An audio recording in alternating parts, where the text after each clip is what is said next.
할렐루야. 네, 오늘 이 말씀이 우리 모두에게 은혜와 축복의 말씀이 되기를 바랍니다. 신명기 26장은 아주 귀한 말씀들이 줄줄이 보석같이 박혀 있는 것을 볼 수 있죠. 물론 하나님 말씀은 다 귀합니다. 그런데 오늘 26장 말씀은 정말 하나님이 어떻게 이런 놀라운 말씀을 우리에게 주셨을까 하는 것을 우리가 새롭게 보게 되죠. 26장의 말씀은 모압 강야에서 행한 모세의 두 번째 설교의 마지막 결론입니다. 그래서 이 두 번째 긴 설교를 마무리하면서 너희가 이제 가나안, 하나님이 너희에게 주신 가나안 땅에 너희가 먼저 들어가서 첫 농사를 져서 그 소산에 첫 만물을 거둘 때, 그러니까 첫 열매, 첫 수확, 그 중요한 거죠. 첫 자가 붙으면 중요하잖아요, 그렇죠? 그 첫 소산의 만물을 거둔 후에 그것을 하나님 앞에 드려서 예배하라.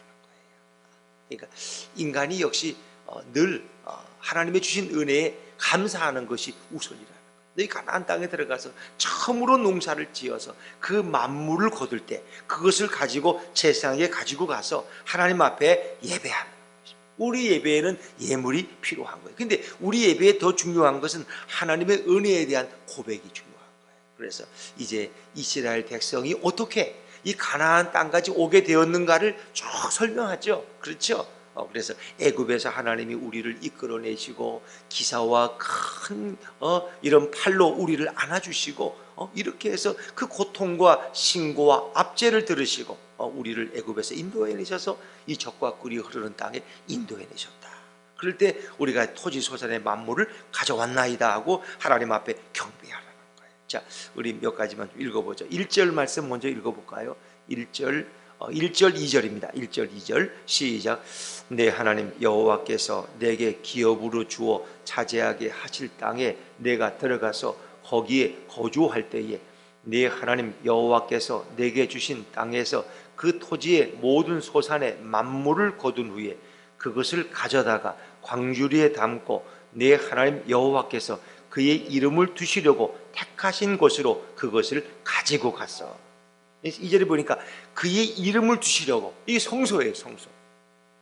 하나님의 예배하는 하나님의 이름을 두시려고 택하신 그 성소에, 성전에, 오늘날 쉽게 말하면 가지고 가서 하나님 앞에 경배하라는 것입니다. 제사장에게 드려서. 그래서 모든 소산의 만물은 첫 번째 수확한 것, 첫 열매, 그것을 하나님 앞에 드리면서 결국 감사하라는 거죠.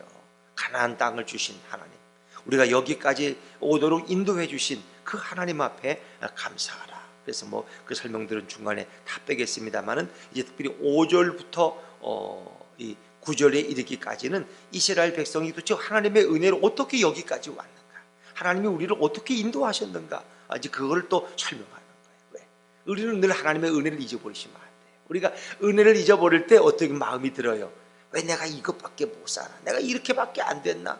그러나 그 은혜를 잊어버릴 때 불평하는, 이스라엘 백성들 광야에서 이 애굽에서 그들을 인도해 내신 그 은혜를 잃어버릴 때 늘 불평하는, 왜 물은 안 주냐? 왜 고기는 안 주냐? 왜 뭐가 또 안 되냐? 늘 불평하는 거예요. 그러다 보니 결국 그들이 원망하는 백성이 되고 하나님의 복을 받지 못하는 거예요.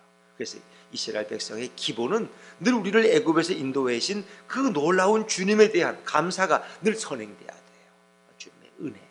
그래서 사도 바울도 나의 나 된 것은 하나님의 은혜다 이렇게 고백하는 거죠. 우리의 마음에도 마찬가지. 그러니까 애굽에서 그들을 인도해냈다는 것은 뭐예요? 우리를 죄와 억압과 저주와 죽음의 땅에서 우리를 인도하셔서 하나님의 백성 되게 하신 우리 예수님께 그 감사가 끊이지 말아야 된다는 거예요.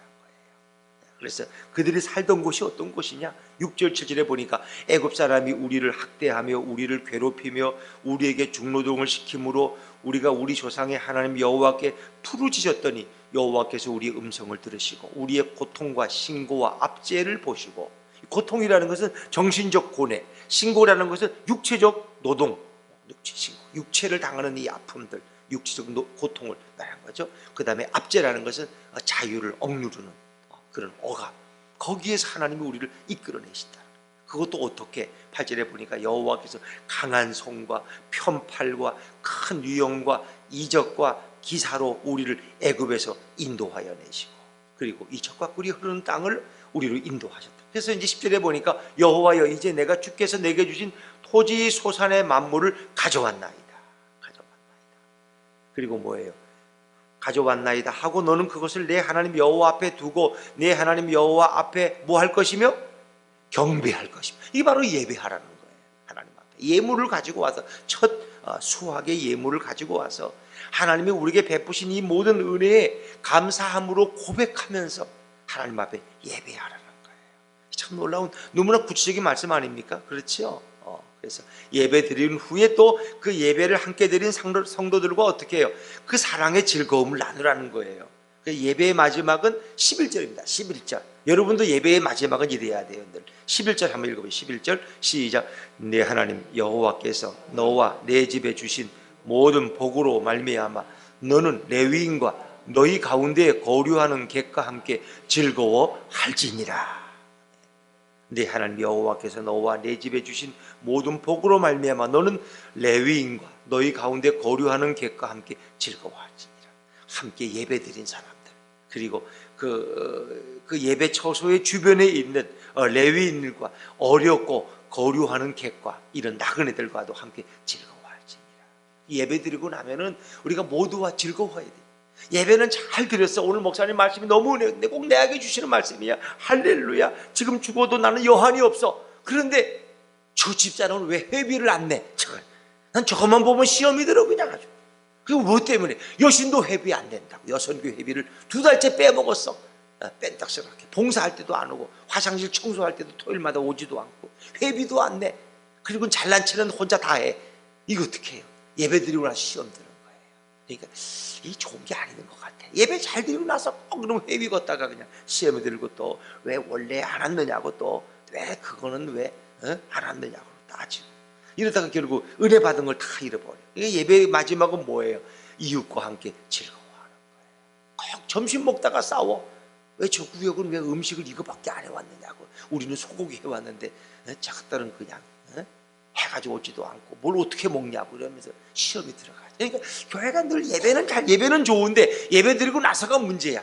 예배 드리고 나서 식당에 들어가는 앉아 있는 순간부터 오늘은 왜 음식이 저꼴밖에 안 되느냐. 저 구역이 꼭 식당을 맡으면 저렇게밖에 못하더라. 저걸 음식이라고 해가지고 왔어. 이러면서. 그러니까 우리가 예배에 은혜 받은 걸 다 쏟아버린다는 거예요. 그러니까 이 교회는 그 본질이 아니야. 이번 달 목사님 생신이야. 우리 여신도에서 선물 하나 해드리니까 빨리 회비내. 이런 게 아니라는 게 본질이 아니야. 그건 본질이 아니야. 다음 달 저 설악산 놀러 가야 되니까 빨리 회비 이번 달에 다 걷어야 돼. 자꾸 이 본질이 아닌 것 때문에 우리가 시험이 들어가죠. 교회 나오고 안 나오고 그런다. 예배가 본질이야. 예배 드리고 나서 함께 예배 드린 성도들 또 이웃의 사람들과 함께 즐거워하라는 거예요. 그래서 우리가 그 예배에 3가지 요소가 있는데, 첫째는 말씀 선포, 캐리그마라고 하나님의 복음의 말씀이 선포되는 거예요. 두 번째는 뭐예요? 친교, 이 코이노니아예요. 예배 드린 후에 성도 간에 뜨거운 사랑이 있어야 돼요. 그리고 예배만 드리고 또 그냥 끝나면 안 돼. 여기에 디아코니와 봉사가 있어야 돼. 우리가 예배 받은 은혜를 이웃과 나누어야 되는 거예요. 어려운 사람이 있으면 도와주고 구제도 하고 또 어떤 데 가서 뭐 양로원에 가서 봉사도 하고 전도도 하고, 이런 3가지 말씀 선포와 친교와 봉사가 우리의 신앙생활을 온전하게 해주는 거예요. 이 3가지가. 그러니까 교회 와서 말씀을 안 들으면 안 돼. 그 예배라는 게 그걸 말씀 듣는 거거든. 이 캐리그만 말씀 선포. 그 다음에 우리는 서로의 성도의 사랑 교제가 있어야 돼요. 그리고 나서 우리가 받은 은혜를 가지고 이웃을 섬기는 봉사가 따라와야 돼요. 여러분의 삶에 이 3가지, 캐리그마와 코이노니아와 디아코니아가 꼭 따를 수 있기를 주의 이름으로 축원합니다. 이게 온전한 예배다. 예배에는 하나님이 주신 은혜에 따라서 예물을 드리고 또 그 은혜에 감사함을 드리고 또 이웃과 함께 즐거워하는, 그것이 예배의 3대 정신이겠죠. 자, 그 다음에 이제 이 11조에 대한 부분이 또 한 번 또 반복돼요. 이미 한번 나왔었는데, 자, 우리 12절 말씀 한번 읽어볼까요? 12절입니다. 12절 같이 읽죠. 시작. 셋째 해 곧 11조를 드리는 해에 내 모든 소산의 11조 내기를 마친 후에 그것을 레위인과 객과 고아와 과부에게 주어 내 성읍 안에서 먹고 배부르게 하라. 그래서 이 11조는 매년 드리는 11조가 있는데 그것은 바로 레위인과 이제 성소에 일하는 사람들을 위해서 드리는 11조. 또 그 성소를 보수할 때, 성소를 보수할 때, 또 절기의 예배를 드릴 때 드리는 11조. 뭐 그것이 일상적인 이제 정규적인 11조라면 제 3년에 되는 안식년을 중심으로 해서 3년이 지났을 때 셋째의 11조를 드리는 것은 조금 다른 의미예요. 이것은 바로 구제를 위한. 그래서 이 11조는 주로 레위인과 객과 고아와 과부에게, 그러니까 기업이 없는 자들, 레위인도 물론 기업이 없지만 이제 우리 땅에 거류하는 이 가난한 지나가는 나그네들, 가난한 사람들, 또 고아, 부모가 없는, 또 과부, 남편이 없어서 혼자 살아가는 분들, 이런 분들에게 구제 성격의 11조를 드리라는 거예요. 그래서 그들이 배부르게 하라. 만약 그들이 배부르지 않으면 우리가 예배를 잘못 드리는 거예요. 우리가 그래서 특별히 이 3년째 드리는 3년마다 드리는 11조는 이건 구제를 위한 헌금이에요. 구제를 위한. 그것을 구약에서 명령하고 있죠. 근데 11조에 대한 것은 제가 뭐 가끔씩 말씀드리지만 너무 자주 이렇게 논란이 돼서 그것은 뭐 율법적인 것이다. 뭐 왜 구약에서 하는 걸 왜 신약에서 왜 그걸 드리냐? 예수님은 그런 거 드리라고 말하시면 좋았다. 뭐 이런 얘기도 이제 많이 하는데 그건 잘못된 겁니다. 그러니까 이 인터넷에 나와 있는 이런 것은 하나님의 교회나 신천지에서 내놓는 게 너무 많다는 걸 아셔요. 거기 있는 걸 다 믿으면 안 돼요. 그 신천지가 가만히 읽다 보면은 그 이만희를 광고하는 그런 또 내용이 많고 잘못된 교리를 적어놓은 게 인터넷에서 너무 많아요. 그건 여러분이 이제 구분할 수 있어야 돼요. 근데 특별히 이제 11조에 대해서 뭐 왈가왈부가 많아요. 그러나 예수님은 분명히 11조를 하라 그랬지 하지 말라고 하신 적은 한 번도 없어요. 이제 대표적인 많은 구절 중에 마태복음 23장 23절에 보니까 그 서기관과 외식하는 바리새인들에게 화가 있을지어다 하면서 주신 말씀은 너희는 너희에게 박하와 해양과 근처의 11조를 드리되 너희는 그런 이제 11조는 잘 드린단 말이에요. 바리새인들이 서기관들. 그런데 율법에 더 중요한 바 정의와 국률과 믿음은 버렸노라. 그러나 이것도 행하고 저것도 버리지 말아야 할지니라. 그건 뭔 얘기예요? 바리새인과 서기관들이 자기들 농사하는 것에 박하와 해양과 근처의 11조는 잘 드리는데 오히려 그들은 정의롭지 못하고 그리고 국률을 베풀지 못하고 믿음이 없는 삶을 살았다는 거예요. 그러니까 너희는 그 수확물의 11조만 드리지 말고 하나님이 원하시는 정의와 국률과 믿음도 행하라는 거예요. 그렇기 때문에 예수님의 결론이 뭐예요? 그러나 이것도 행하고 저것도 버리지 말아야지. 버릴 것이 없어요. 그러니까 우리가 이 삶은 예수님 말씀하신 다 그대로 맞는 마태복음 23장 23절에 11조 드리지 말라는 얘기는 어디에도 없어요. 근데 어디서 그런 말씀을 꺼집어냈는지 모르겠어요. 예수님은 이것도 행하고 저것도 버리지 말아요. 그러니까 이것이라는 건 뭐예요? 너희 수확에 박하와 해양과 근처의 11조도 드리고 또 하나님 앞에 그 더 중요한 정의와 국률과 믿음도 지키라는 것입니다. 이 두 가지를 다 하라는 거예요. 이것도 행하고 저것도 버리지 말아야 할지니라. 그렇게 말씀하셨는데 사람들은 자꾸 이걸 왜곡해서 뭐 율법 시대의 잔재 이렇게 자꾸 이거는 잘못된 것이다. 이건 하나님이 우리에게 명령하셨고 예수님도 분명히 거기에 대해서 버리지 말고 이것도 저것도 행하라는 것입니다. 그래서 우리 그렇게 뭐 하나님이 주신 것에 우리가 이제 그 하나님이 주신 것에 대한 다시 감사의 뜻으로 올려드리는 것이죠. 그것이 최소한의 이제 11조라는 것을 성경에서 명령하고 있는 것이다. 자, 근데 더 중요한 게 있어요. 더 중요한 게 오늘 이 마지막 부분 16절부터 마지막 부분이 사실 보면 더 중요해요. 그래서 이 두 번째 설교의 결론 부분이 결론이다. 그런데 과연 우리가 어떻게 하나님 앞에 살아가야 되는지 이렇게 너희가 하나님 앞에 섬기고 충성할 때 하나님이 너희에게 이런 복을 주시고 너희를 거룩한 민족이 되게 하신다는 거예요. 자, 우리 16절 17절 말씀 한번 읽어보죠. 16절 17절입니다. 시작. 오늘 내 하나님 여호와께서 이 규례와 법도를 행하라고 내게 명령하시나니 그런즉 너는 마음을 다하고 뜻을 다하여 지켜 행하라. 내가 오늘 여호와를 내 하나님으로 인정하고 또 그 도를 행하고 그의 소리를 들으라는 거예요. 소리를 들으라. 17절까지 이 말씀은 뭐 가나안 땅에 들어가서도 계속 지켜야 할 것인데 여기 17절에 보니까 중요한 게 있어요.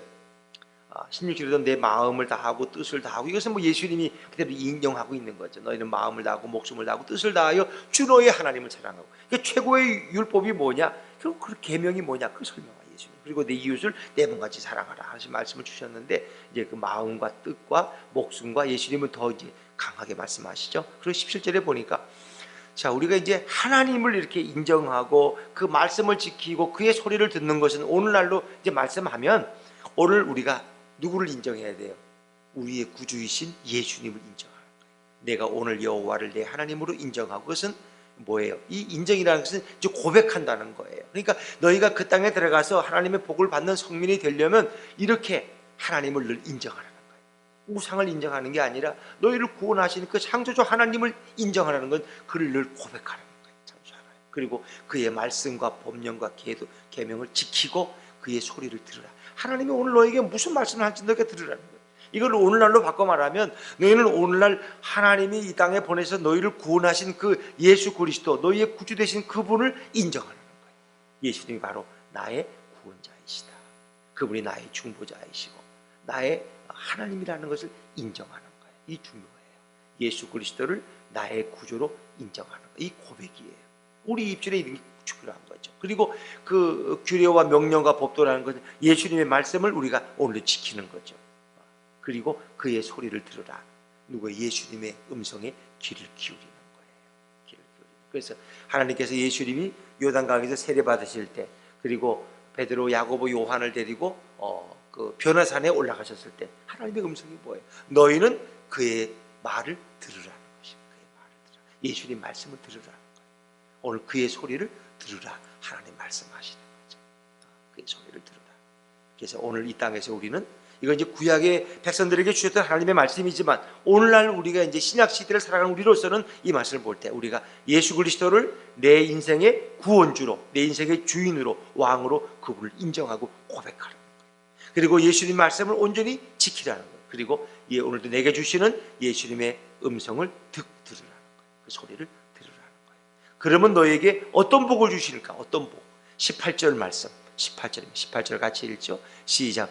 여호와께서도 내게 말씀하신 대로 오늘 너를 그의 보배로운 백성이 되게 하시고 그의 모든 명령을 지키라 확언하셨느니라. 이 너무 귀한 말씀이에요. 그의 보배로운 백성이, 이 보배라는 것은 뭐예요? 보배와 같은 백성, 보배와 같은 나라, 보배, 진주보다 더 귀한 보배와 같은 백성이 되게 하신다. 왜 우리는 보배로운 백성일까요? 왜 우리는 보배로운 백성일까? 보배라는 것은 세상에 가장 귀한 보물을 보배라고 부르잖아요. 왜? 원래 인간은 보배로운 존재로 창조되었다는 거 아세요, 여러분?